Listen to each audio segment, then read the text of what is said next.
लोगों का भी मानना है कि थोड़ा सा कहीं न कहीं जाति देख कर के एनकाउंटर हुए हैं। तो जाति, धर्म और ये सरकार भी हमारी थोड़ा-सा उस तरीके से काम कर देती है जिस प्रकार से लोगों का सवाल करना जायज़ हो जाता है। अच्छा नहीं कि कोई जात नहीं होती, बात सही है, लेकिन जैसे घर वाले कह रहे हैं कि किसी प्रकार का कोई मुठभेड़ नहीं हुआ है, किसी प्रकार से भागा-भागी नहीं हुई है। घर से उठाया गया, फिर ले जा कर के आराम से एनकाउंटर कर दिया गया। तो इसकी जाँच होनी। अगर आप बात एनकाउंटर की करते हैं तो देखिए हमारे देश में संविधान है, कोर्ट है, कुछ उसका भी काम है। लेकिन अगर किसी कारणवश ये हुआ है तो स्पष्टीकरण सरकार को और पुलिस को देना पड़ेगा। नमस्कार मित्रों, आप देख रहे हैं पिंडिया न्यूज। पिंडिया न्यूज में आपका बहुत बहुत स्वागत है। मित्रों, मैं अमेठी में उपस्थित हूं। अमेठी का एक खबर आप सुने भी होंगे, जो सुल्तानपुर के लूट कांड में अनुज प्रताप सिंह को मार के ढेर कर दिया जाता है। ऐसे में अमेठी में मैं था और हमारे साथ मिल गए प्रदीप मौर्य जी, और उनसे भी हम खास बातचीत करेंगे, क्योंकि प्रदीप मौर्य जी आज के समय में जो चल रहा है और इस पे भी क्या कुछ जो इनकाउंटर हो रहे हैं, क्या उनका इनकाउंटर में कितनी सच्चाइयां हैं, और तमाम ज़िलों में ऐसी खबरें आती रहती हैं। ऐसे लूटपाट के मामले में अमेठी से एक खबर आती है जो विपिन सिंह का गुर्गा बताया जाता है या विपिन सिंह का क्लोज बताया जाता है। तो ऐसे में हम बातचीत इन्हीं से करेंगे थोड़ा सा, क्योंकि ये भी अमेठी जिले के ही रहने वाले हैं।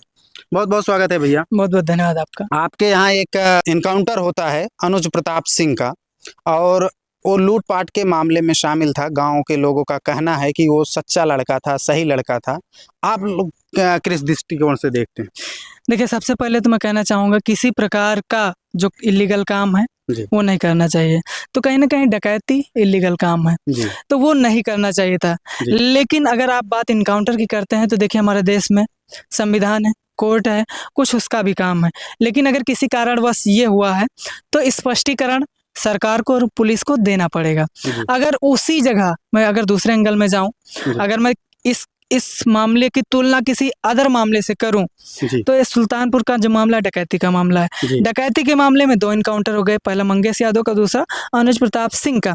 लोगों का आरोप है कि जब मंगेश यादव का इनकाउंटर हुआ था तो लोगों ने कहा सरकार जातिवादी है, इस हिसाब से इनकाउंटर किया है। लेकिन अब जब ये अनुज प्रताप सिंह का इनकाउंटर हुआ तो लोग कह रहे हैं जातीय समीकरण को संतुलित करने के लिए ये इनकाउंटर हुआ है। तो अब मेरी बात पूरी ये है कि अगर मैं तुलना करूं डकैती के मामले की रेप और हत्या के मामले से, तो आप देखेंगे कि रेप और हत्या के मामले के लोग सुरक्षित हैं, जेल में है, आराम से 5-7 साल गुजारते हैं, बाहर आ जाते हैं, 1-2 साल के अंदर बाहर आ जाते हैं, यानी कि बेखौफ घूम रहे हैं। लेकिन डकैती का मामला इसकी तुलना में उतना बड़ा नहीं है कि इस मामले में इनकाउंटर किया जाए। योगी जी का एक बयान आता है, आप भी सुने होंगे, और वो बयान में कहा जाता है कि अपराधी की कोई जाति नहीं होती है। तो आप ये कहाँ कैसे किस प्रकार मानते हैं? बिल्कुल, अपराधी की कोई जाति नहीं होती है, लेकिन जिस प्रकार से ये जो इनकाउंटर हुए हैं, अगर आप लिस्ट निकालेंगे तो थोड़ा-सा वहाँ पर एक विशेष जाति के लोग ज़्यादा दिखते हैं। और लोगों ने, मेरा ही नहीं, लोगों का भी मानना है कि थोड़ा-सा कहीं न कहीं जाति देख कर के इनकाउंटर हुए हैं। तो जाति, धर्म और ये सरकार भी हमारी थोड़ा-सा उस तरीके से काम कर देती है जिस प्रकार से लोगों का सवाल करना जायज़ हो जाता है। अच्छा नहीं, वहीं हम बात करें, जब विपक्ष हमारा सवाल किया कि यादव जाति को केवल मारा जा रहा है या टारगेट किया जा रहा है, क्योंकि विपक्ष बहुत मजबूती से सवाल करता है, लेकिन हमारे सरकार की अगर बात करें, अपने सरकार की बात करें, उस सरकार ने करके दिखाया कि अपराधी की कोई जाति नहीं होती है, और वो प्रत्यक्ष दिख रहा है। अमेठी में अनुज प्रताप सिंह को भी मार दिया गया, कहीं उसमें तो ऐसा नहीं दिख रहा है कि सरकार किसी जाति विशेष को देख के मार रही। जो अपराधी पाया जा रहा है वो मारा जा रहा है। देखिए, जैसे अपराधी की कोई जात नहीं होती, बात सही है, लेकिन जैसे घर वाले कह रहे हैं कि किसी प्रकार का कोई मुठभेड़ नहीं हुआ है, किसी प्रकार से भागा-भागी नहीं हुई है, घर से उठाया गया, फिर ले जा कर के आराम से एनकाउंटर कर दिया गया, तो इसकी जांच होनी चाहिए।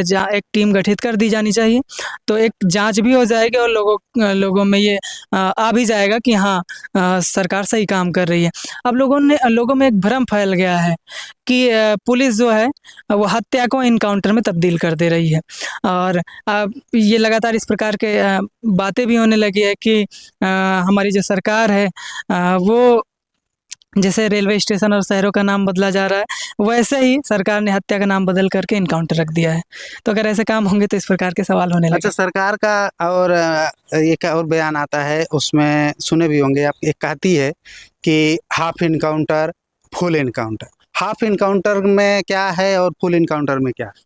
ये तो आपने एलएलबी वाला सवाल पूछ लिया है। लेकिन मुझे लगता है कि जैसे 307 होता है, अब तो हालांकि भारतीय अब नया नियम आ गया है, लेकिन आईपीसी की बात मैं करूं तो जैसे कि कोई गोली मार दे पैर वगैरह में तो वो हाफ मर्डर होता था, और किसी को जान से मार दिया जाए तो 302 होता है। तो इस प्रकार का कोई मामला होगा। मैं साहित्य से हूँ, मुझे अच्छा चलिए ठीक है, तो कोई बात नहीं है कि क्रिमिनल से जुड़ा बहुत सवाल नहीं किया जाएगा इनसे।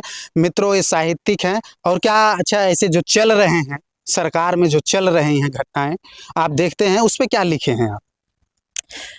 देखिए, कुछ दिनों पहले जब चुनाव था तो उसमें मैंने एक गीत लिखा था कि देखिए, हो सकता है संविधान की जो बातें हैं, लोगों की जो बातें हैं और वर्तमान जो परिप्रेक्ष्य है वो एक संतुलित दिखे, आपको दिखेगा जी।